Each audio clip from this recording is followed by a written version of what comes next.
भारत के इतिहास के टर्निंग पॉइंट्स इसमें प्रस्तुत है एक और वीडियो जिसमें मैं आपको बताने जा रहा हूं गुप्त काल के बारे में। गुप्त काल सन 350 से सन 550 लगभग 200 साल तक भारत पर रहा। इस समय साथियों कौन सा साल है? 2023। मैं बात कर रहा हूं 350 से 550 सन के बीच की बात। इस बीच में ऐसा क्या हुआ जो हमारे इतिहास के लिए, हमारे देश के लिए, हमारी संस्कृति के लिए बहुत महत्वपूर्ण है। आज जो हम आप जिंदा हैं उसके लिए। उस पीरियड में चंद्रगुप्त वन का पहले शासन हुआ, फिर समुद्रगुप्त जिनको इंडियन नेपोलियन कहते हैं, उसके बाद चंद्रगुप्त टू जिनको चंद्रगुप्त विक्रमादित्य कहते हैं, उसके बाद कुमारगुप्त और उसके बाद स्कंदगुप्त। हालांकि स्कंदगुप्त के बाद भी कई गुप्त राजा हुए लेकिन वो एक कमजोर थे और वो इनसिग्निफिकेंट थे।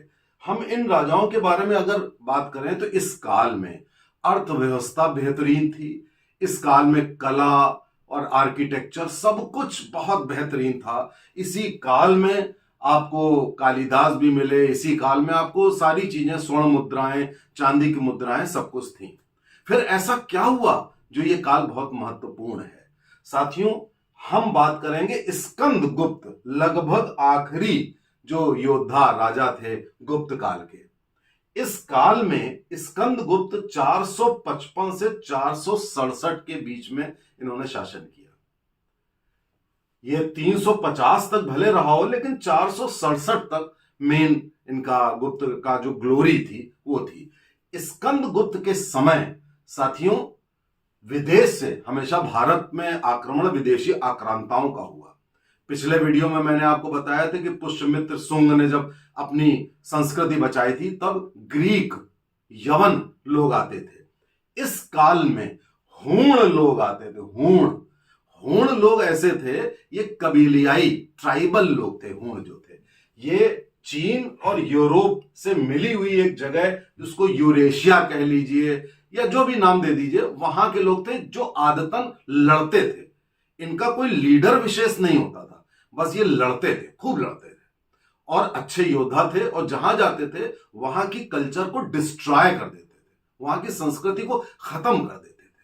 अब हूणों ने हर जगह अटैक करना शुरू किया। इन्होंने चीन पे अटैक करना शुरू किया जो उस समय का चीन था। इन्होंने यूरोप और रोम पे अटैक करना शुरू किया। इन्होंने रोम यानी कि रोमन कल्चर, उसका सर्वनाश कर दिया, तहस नहस कर दिया। उसके बाद ये भारत में आए। भारत में ये गुजरात, मध्य में ये अटैक करते रहे, कमजोर करते रहे, शासकों को हराते रहे और कल्चर को डिस्ट्रॉय करते रहे। ये क्या करते थे? इनका कोई टारगेट नहीं था। जैसे मुगल आक्रांता थे, वो मंदिर ध्वस्त करके मस्जिद बनाते थे, ये सब करते थे। इनका था बस डिस्ट्रॉय करना, मारना और डिस्ट्रॉय करना, और इनका कोई कारण नहीं था। उस समय स्कंदगुप्त नामक जो राजा थे, इन्होंने बीड़ा उठाया कि ना मैं बिस्तर पर सोऊंगा, ना मैं अच्छा भोजन करूंगा, ना मैं चैन से बैठूंगा, मैं जमीन पर सोऊंगा जब तक इन हूणों को भारत से बाहर नहीं भगा देता। ये व्यक्ति जंगल जंगल और पूरे भारत में इन्होंने भ्रमण किया और भ्रमण करके भारत से हूणों को वापस खदेड़ मारा। लेकिन ऐसा करने में साथियों स्कंदगुप्त को 10 साल लग गए। 455 से लेकर 465 तक ये यही काम करते रहे, हूणों को भगाते रहे। और इतने प्रतापी, इतने वीर थे कि अकेले अपनी सेना लेकर इतने इंपॉर्टेंट जो कि रोम और चीन, साथियों आपको मालूम है कि चीन में the great wall of China क्यों बनी? देखिए चीन में के उत्तरी बॉर्डर पर ग्रेट वॉल ऑफ चाइना बनी थी। हालांकि ये दीवार तो वर्षों, हजारों साल बनती रही, लेकिन इसका निर्माण कार्य शुरू हुआ था सिर्फ हूणों के अटैक को रोकने के लिए। अब ये यहां पे भारत में इस तरीके की दीवार नहीं थी, लेकिन आप सोचिए कि स्कंदगुप्त ने 10 साल में एक एक हूण को भारत से भगा दिया। वरना साथियों आज हमारे देश की ये संस्कृति नहीं बचती, सब डिस्ट्रॉय हो चुका होता।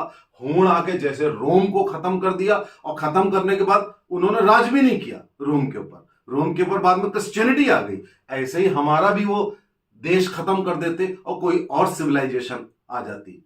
जैसे कि पूरे विश्व में 42 सभ्यताएं खत्म हो गई, पूरे विश्व में 42 सभ्यताएं खत्म हो गई।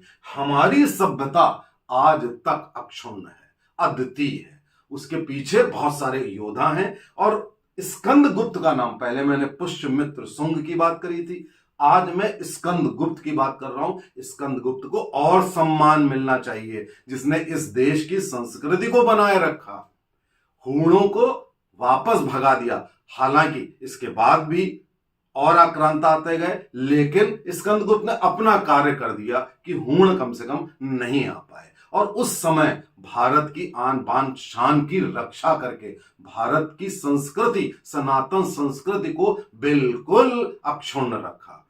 आगे भी मैं अपने वीडियोस में आपको ऐसे टर्निंग पॉइंट्स बताऊंगा हिस्ट्री के, जिससे हमारा भारत बचा रहा और हमारी संस्कृति, सनातन संस्कृति, हिंदू संस्कृति बची रही। साथियों, आपसे अनुरोध है, चैनल को सब्सक्राइब करिए, सपोर्ट करिए, शेयर करिए और आप भी भारत की संस्कृति को बचाने के लिए जो प्रयास हो सकते हैं उन प्रयासों में लगे रहिए। जय हिंद, जय भारत।